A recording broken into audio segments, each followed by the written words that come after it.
es scheint amol vor jeden. Shabbat Shalom. I want to begin with a question that has troubled me for a long time. Can a blessing be stolen? Can a blessing be received under false pretenses?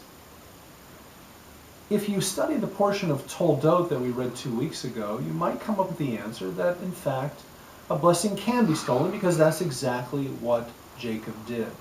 And when Esav comes to Isaac and says, "Can you give me the blessing?" Isaac responds, "Jacob took it."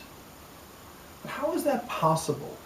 It almost feels as though blessings are being presented as if the words have a magical power. This week's parasha, Vayishlach, I believe, comes to answer the question. And the answer is no. A blessing cannot be taken under false pretenses, but this is a lesson that Jacob had to learn. The portion begins with Jacob alone again, just as when he left his family, he was left alone at night and had the remarkable vision of a ladder. So too, in this week's portion of Vayishlach, Jacob is alone. But this time, a man comes to wrestle with him, a man that he learns is an angel. But at the end of the wrestling match, Jacob will not let this divine being go until he receives what he wants, which is a new name. No longer Yaakov, no longer the crooked one, no longer the trickster. He wants to be Yisrael, the one who strove with God and succeeded, the one who, as some of our prophets understand it, went Yashar El, who became the straight one of God.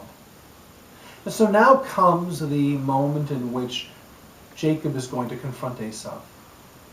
After winning this wrestling match with God, or God's emissary, one might think that Jacob would approach his brother Esav with force, with strength, without fear.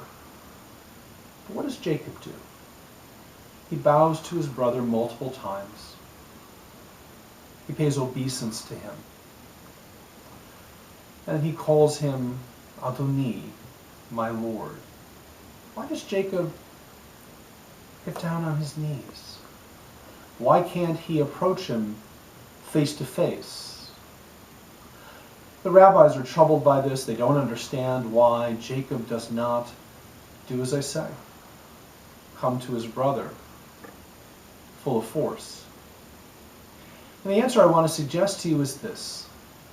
The blessing that Isaac gave to Jacob under false pretenses was twofold. First, that he would have the riches of the soil, that he would have wheat and wine. And the second part of the blessing reads as follows: "Let people serve you and nations bow to you. Be master over your brothers, and let your mother's sons bow to you." What I believe was happening here is that Jacob was returning the blessing to Esav. Esav had already been blessed with the riches of the earth, and now he was acknowledging that he could not steal the blessing, that it wasn't his. It really belonged to his brother. And so he fulfilled the blessing that his father gave to him, the blessing that was truly Esav's. Because now Jacob had the blessing that he wanted.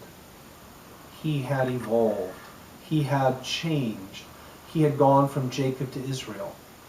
And so he didn't need to borrow or steal from anyone else. He had his own identity.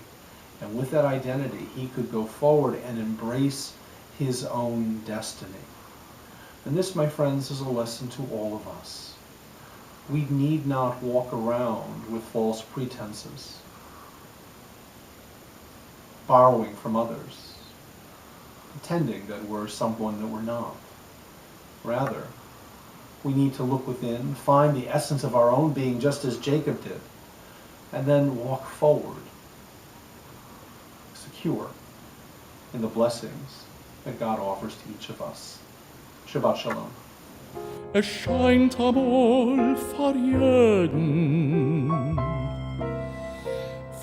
För jeden nur nicht för mir.